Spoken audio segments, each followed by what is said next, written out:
Hi, my name is April, and this is High Fantasy Writing.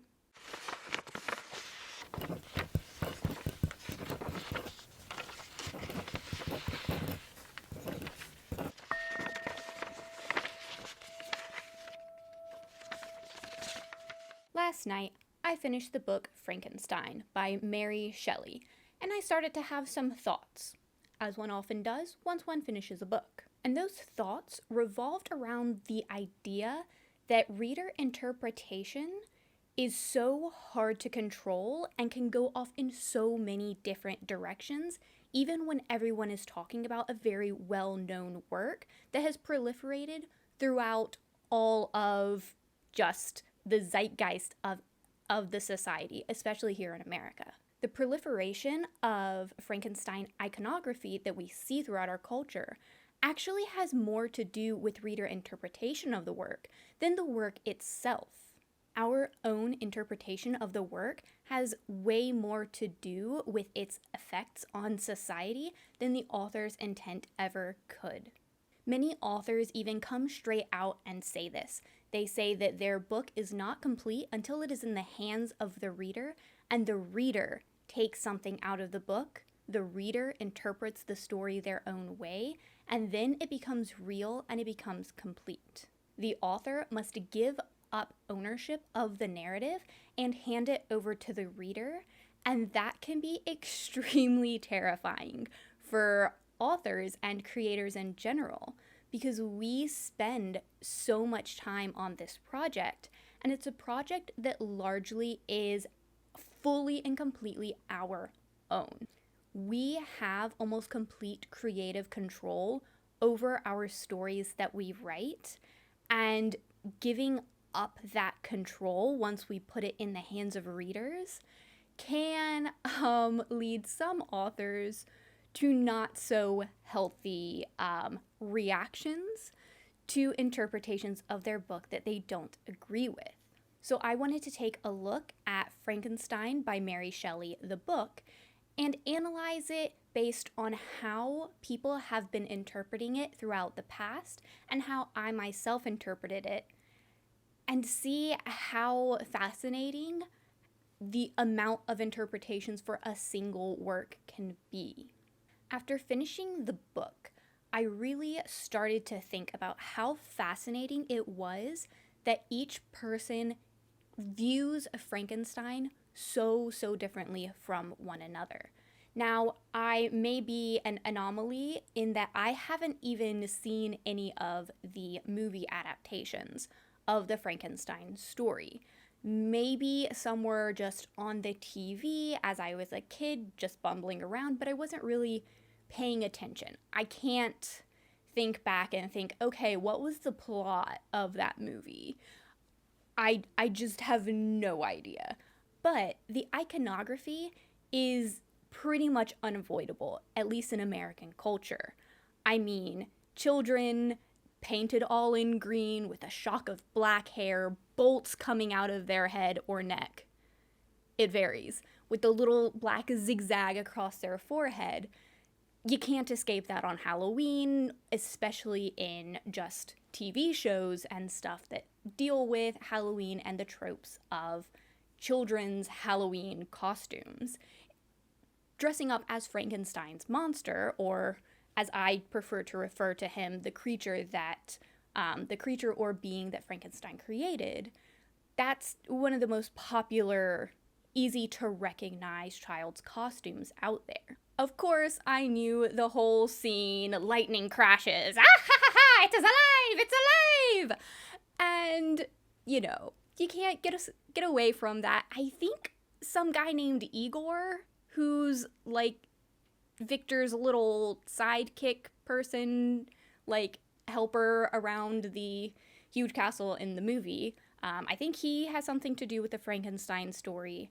And the only real thing that I knew about the story going in was Frankenstein was the scientist who created a monster. He gave it life. It ran amok in the village somehow. People in the village judged it based on its looks. pitchforks and torches ensued, and they wanted to kill the monster. And that was kind of where my knowledge about the story ended. And that in itself is an extremely fascinating thing to look at in audience interpretation of the story, or in this case, a screenwriter's interpretation of the story of Frankenstein. Because as I read the book, I was looking for all of these very popular iconography segments of the story that I had known from pop culture, and pretty much none of them were there. Most of the things that we recognize in pop culture about the Frankenstein story are not actually in the book itself, which is just incredibly fascinating to me, because when you think of Frankenstein, you think of the big green monster who's bumbling, I don't know if he's super intellectual in the movies as he is in the books, but I at least didn't ever view Frankenstein's creation as somebody who would say wax poetic about Milton's Paradise Lost.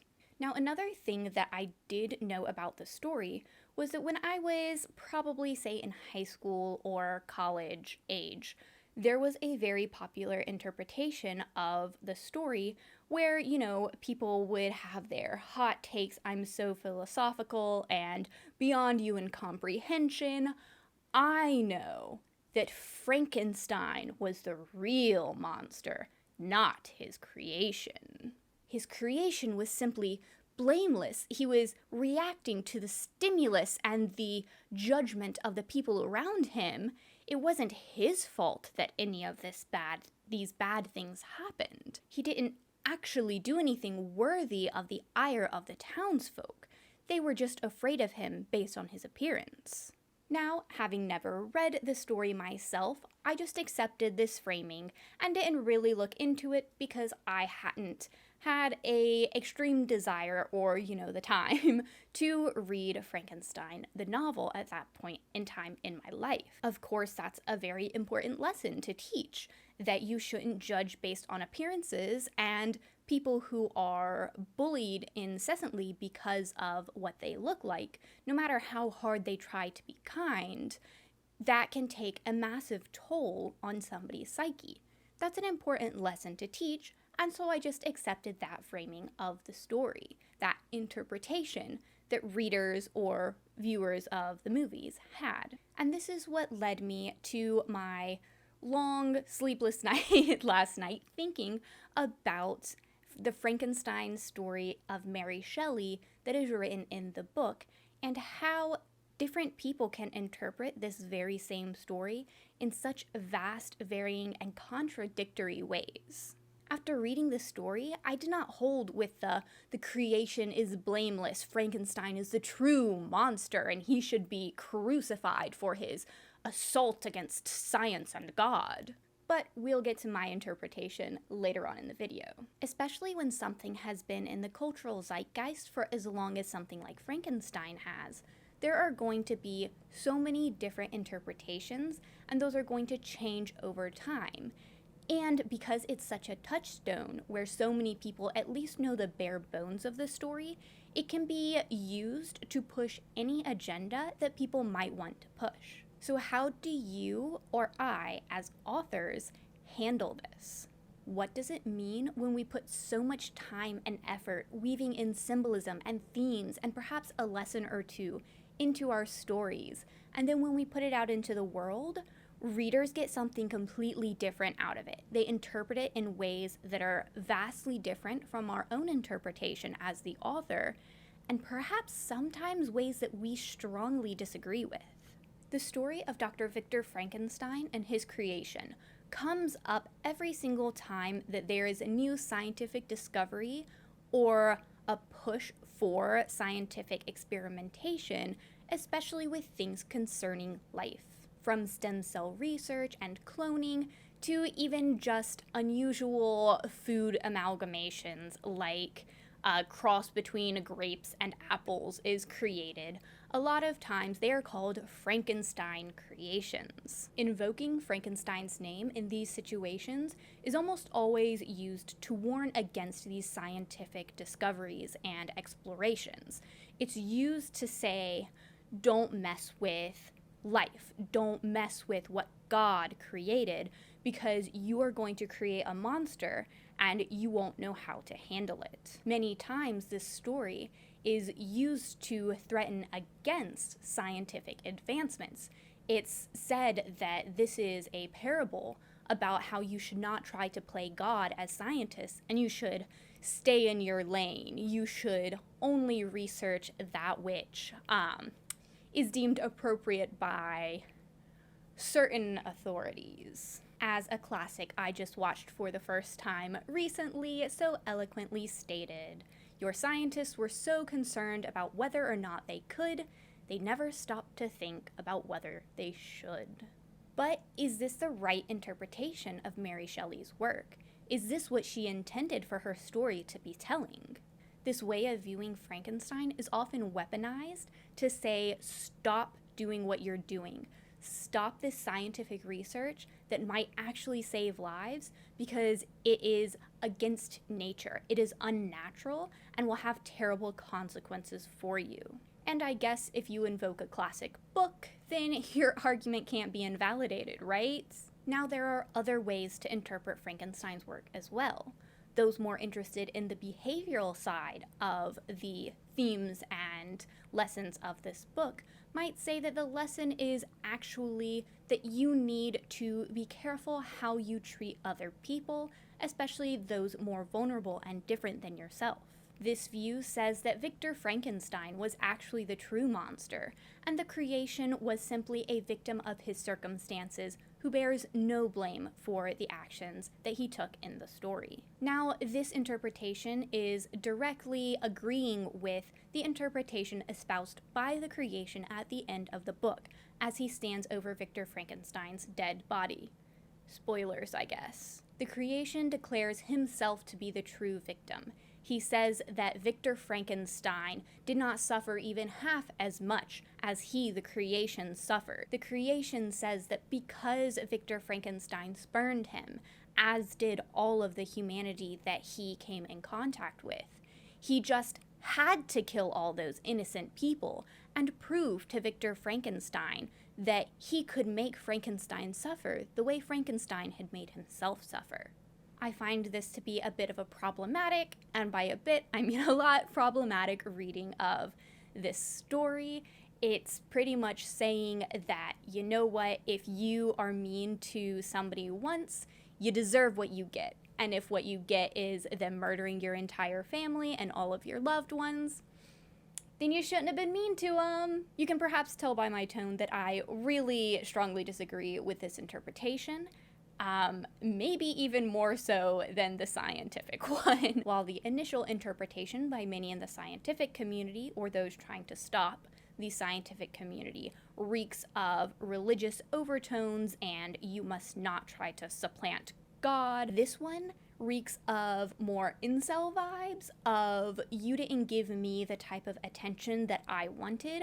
I didn't really try to come and meet you where you were, but you didn't give me what I wanted, so I am now justified in taking out all my anger on you. Unfortunately, neither Mary Shelley nor I can stop people from interpreting the story of Victor Frankenstein and his creation in either of these ways. Now, after seeing all of the cultural interpretations of the story of Frankenstein, and having finished the book last night myself, I began thinking about how I interpreted this story. I actually had a lot of difficulty in figuring out how I felt about the story throughout reading it because my mind was so filled with everyone else's interpretations. I was always waiting for another shoe to drop and say, have the monster not even be real. It was just a figment of Victor's imagination. He had somehow snapped during his obsession with creating life, and this was an elaborate possibly years long spanning delusion and hallucination that he was having of this monster, and perhaps Victor Frankenstein was actually murdering all the people he loved out of feeling guilty that he had tried to create life himself. With all of these different interpretations, most of them saying that Victor Frankenstein was a horrible monster and that the monster itself was actually a victim in this whole situation. I was always looking for more than what the text was giving me. I was very confused a lot of the times as I was reading it because I found myself sympathizing with Victor Frankenstein much, much more than the cultural zeitgeist did. After sitting with the book for a couple of minutes, after completely finishing it and having the entire view of the story rather than just the bits and pieces I was getting as I was reading, the incomplete narrative that I was trying to interpreting the full narrative. I view the Frankenstein story as a tale about the flaws of humanity and what happens when we don't take ownership of our own actions, as well as a tale that would encourage us to look beyond our initial biases concerning people who are different from ourselves. I would argue that neither Victor nor his creation ever took true responsibility of the harm that they caused others. Victor is not willing to try to understand his own creation, instead rejecting him out of hand, nor is the creation willing to understand why different people, when they first initially meet him, might be frightened and might have negative reactions to the way he appears to them. The actions of both Victor Frankenstein and the creature are what leads to the tragic events of the story that we see unfold. And because neither of them are willing to take accountability for their own actions, nor try to actually have a true conversation with one another, the tragedy just compounds and continues, and everyone in Victor's life is murdered, and the two spend the rest of their days just in a cat and mouse game until they both die. Harsh as it may sound, both Victor and Frankenstein had strong flaws that harmed the other. But only one committed multiple homicides, and only one actively sought to harm the other. Now, of course, the argument can be made that the creation is young. It has the mind of a child. It is still learning and trying to understand the repercussions of its actions. But I would argue that it waxes poetic about Milton's Paradise Lost. It has a genuine logical discussion with Victor Frankenstein and convinces this grown man who is an intellectual, his eloquence and his logic convinces him that he needs to create another female version of his creation. Can a 3-year-old do that? Can a 3-year-old think in their minds, I want to be accepted by this person? They go and attempt to be accepted. When they are rejected, then they say, well, I'm going to torment you for the rest of your life now. I am going to go out of my way to murder the people that you love. I would argue that Mary Shelley intended for Victor Frankenstein and his creation to be on par with each other intellectually. And emotionally, they neither respond in healthy ways, but I don't believe that you can place the emotional response of the creation down to, well, it's just like a toddler, so it cannot be held accountable. In my interpretation, it's much more fascinating to look at both of these people as equals, as seeing them both as having full capacity of rational thought and choosing their actions. In a slight defense of all of the village people, we all understand the reactions that we have to the uncanny valley. So if you don't know, the uncanny valley is when technology has shifted the visuals of something to the point where it almost looks real, but there's just enough off about it that makes our lizard brain go kill it with fire, kill it with fire, kill it with fire, kill it with fire, kill it with fire. You can see this in the initial design for Sonic the Hedgehog that the internet rightfully had an issue with and begged the movie company to change because it was horrifying to behold. You also find this a lot when we're talking about androids and AIs that have been given human faces. So can we truly harshly judge the townsfolk for behaving and reacting in their initial gut feelings the way that they did when every single time they beheld the creature of Frankenstein's creation, it was either he was inside their house, touching their blind father? That would startle me if I found a giant stranger in my house talking to a disabled family member who could not see them and perhaps wouldn't be able to defend themselves as much as somebody else might. And also the village person who found him holding the soaked, half-drowned body of his child. If I saw my child soaking wet in the arms of a stranger in the middle of the night, I too would be like, get the hell away from them. I don't care. You need to get away from them before we're gonna be having any type of conversation or communication about what happened. In none of these instances did the creature go back to the people who reacted negatively against him and try again, and try to meet them on a more neutral ground and explain himself. He accepted their initial gut reactions to him. He had his own gut reaction to that treatment, and he decided that that was how all humans would be, and he would not try to understand them and their concerns or try to alleviate their concerns in any way. Instead, he chooses to, in the case of the family with the cottage, he chooses to burn the cottage to the ground and declare that they were actually terrible people. And in Victor Frankenstein's case, he decides to murder every single person that Victor Frankenstein ever loved. His first victim being Frankenstein's child brother. Never once does Victor Frankenstein's creation ever accept responsibility for his actions. To his dying breath, he declares that he was right in killing all of Victor Frankenstein's family. He says, oh gee, it hurt me so bad to murder all those innocent people, but I just had to do it. I couldn't be helped. Had to punish Frankenstein.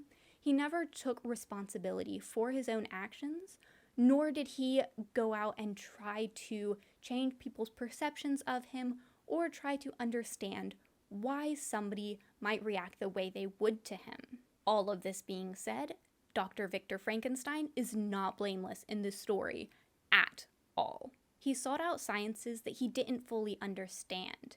He didn't want to create life to help people, to make life better for others, to use it to heal.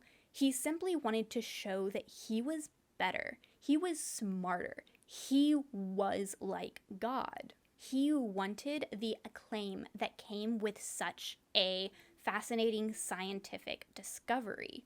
He became obsessed and very fixated on this one project, which I can relate to, so yay for identifying with fictional characters.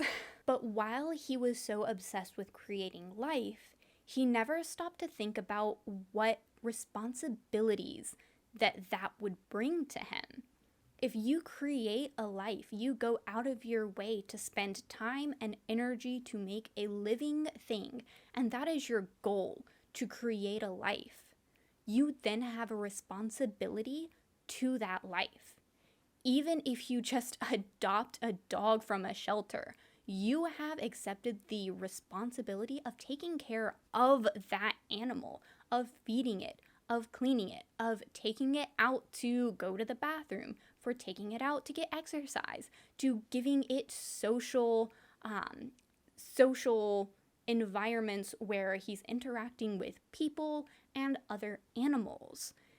You have accepted a responsibility by taking on a life. Victor Frankenstein never accepts those responsibilities, and the moment he succeeds in creating his being, his creation that has life and an independent mind, he freaks out. He reacts very negatively, and he actually, pretty much goes unconscious for a good bit of time. He's just completely delirious and can't even get out of bed. And he rejects any responsibility to go out and find his creation and try to do anything that would speak to the responsibilities of someone who just created life.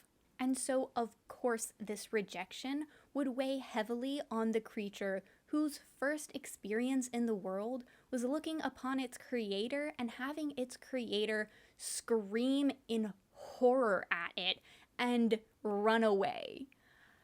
Of course, that's going to negatively impact the psyche of a rational thinking being that has just been created into this world. It was Victor Frankenstein's responsibility to seek out his creation, to teach it, to help it through social interactions, and to try to be a vocal advocate for it, because he was the one who created it. And yet he never sought out his creation again, nor did he ever speak with his creation truly as though they were equals. Only as, you are an aberration, I will hear you out, but then I will do what I feel is necessary. Or I feel like you are some sort of being who has control over me, and I am at the disadvantage at this point. Never speaking to his creation as an equal and trying to understand what is going on with his own creation. He never truly listened to his creation and tried to alleviate his creation's struggles in any real substantive way. Just creating a female version of him would not solve all of his problems, as Victor Frankenstein logics out later in the story. He's like, this could go very, very badly. But instead of speaking to his creation as equals and trying to come to a compromise about how we can deal with the fact that the creation feels so alone and so out of place in the world, instead, he just says, okay, I'll do whatever you want. And then he's like, nope, never mind. That's horrifying. We need to destroy everything. And I guess I'm just gonna sit here while you murder everyone that I love. Victor also never told his family and came clean about what he had done. He never sought any psychological help for the issues he was going through, because I do believe that throughout this story, Victor Frankenstein's mental state needed a therapist, needed somebody to talk to, but he never takes the steps to do this. The story is all about how we destroy ourselves by not facing what we're doing, not accepting the consequences of our actions and trying to fix them, and also not trying to understand others' points of view.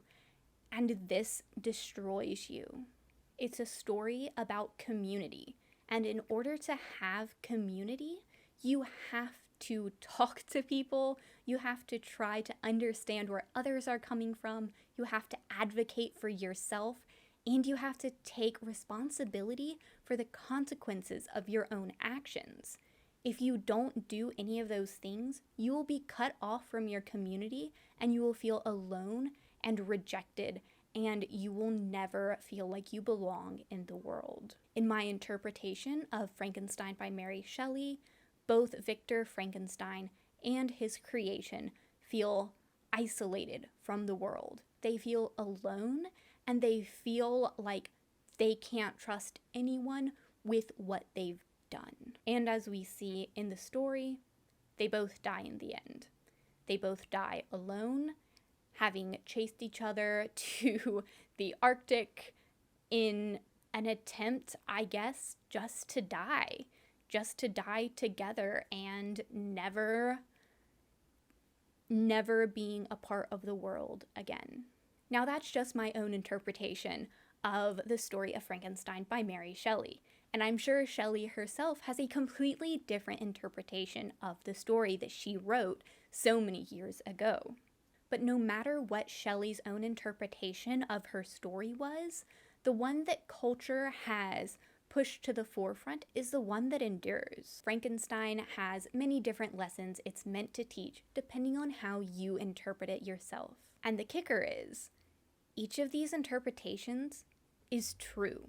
It has real influence on the lives of people who are interpreting the work this way. A story is just empty words on a page until someone reads it and is impacted by the work and internalizes whatever interpretation they have of it.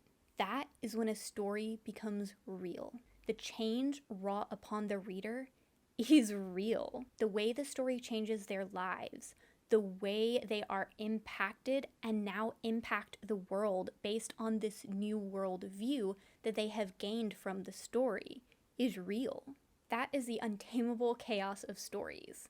They can be interpreted in an infinite number of ways.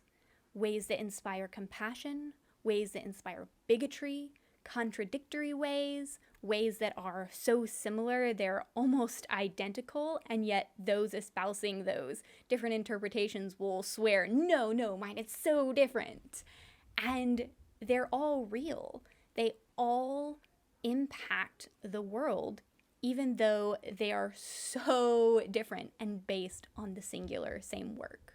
Each interpretation is just as real as the next, as long as the reader internalizes whatever they interpreted and then takes it out into the world.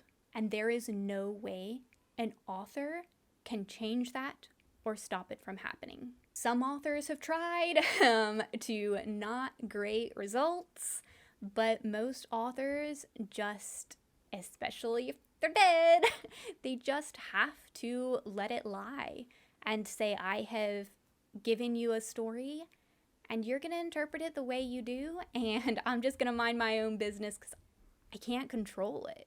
Your interpretation as the reader will always trump the author's intent, whether we as writers like it or not. So as readers, it's important to be conscious of this. Seek out other interpretations of the work and see how that tracks with what you saw in the work, or see if somebody else with different life experiences has seen something else in the work that you missed. See if your own initial judgments hold up, or if maybe somebody else's interpretation speaks to you more than what you personally got from it. You can even look up what the author has said about the work.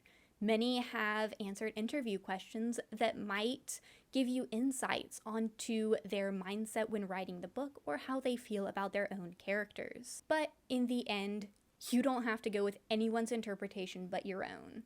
What you feel the story gave to you is real, and that's what happens. Your own experience with the work has already changed you, so embrace it. Now, for the authors. Know that everyone's going to interpret your work differently, and there are going to be people who interpret it in ways you really disagree with. No matter how hard you try to make your morals, themes, and lessons clear in the narrative, there will always be people who see something entirely different in your work. Trying to insist on a singular way of viewing your work is completely counterproductive to the entire creative venture that is writing. If you try too hard, it usually comes out as subpar writing and trying to be too preachy with the lessons in your story. Unless you're writing an academic paper where your conclusion needs to be extremely strong and the people reading it need to understand that this is the conclusion that I want you to draw from my paper, then you've got to let your fiction stand on its own. Just write your characters, write the situations they're in, and write how they respond to those situations. Let your characters view the lessons of the story the way they need to. have different interpretations throughout the book anyways. Let the consequences sit in the narrative and just let the reader experience the story for themselves. You can't control the way others interpret your story, and you're not really meant to. It's not your job. Caveat here, if they are using your work and drawing interpretations that cause direct, real harm to people, absolutely you can call them out. You can, as an author, stand up, get your bullhorn out, and say, no, I am not saying go after X group or all of X group people should die. No, stop. Not what I'm saying. It's totally cool for an author to get up and say that if people are trying to use the author's work to justify hatred, bigotry, and violence towards others. But with that caveat out of the way, it is your job as an author to just tell a story and then put it out into the world and let people be impacted the way that they are. So that was my analysis of Frankenstein, the book by Mary Shelley. I thought that this would be a really interesting book to take a look at and talk specifically to authors about how others interpret their work, because it can be very difficult as an author, as I said earlier, to accept that others aren't going to view your work the way that you do. And as authors, part of the writing process, I guess, is just accepting that there are things about your audience that you can't control. You can't control your legacy. You can't control how people interpret your work. You can't control any of that. And that can be really a scary thing for authors.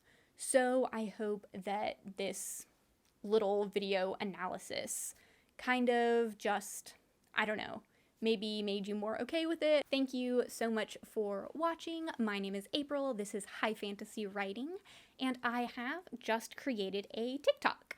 I don't have much on it right now, but I am working on making shortened versions of my videos that I've already posted so that you can get little bite-sized pieces of my advice. And I also do more just casual, hey look, I'm writing, or hey look, these are some of the books I've picked up. I'll do a quick little one right after I finish filming this about my review of Frankenstein, the book that I have just finished and done an entire video analysis of. So if you are interested in seeing any of that, following me on TikTok, you can do that. My handle is High Fantasy Writing, just like it is here on YouTube. I hope that you have a great rest of your day, and happy writing!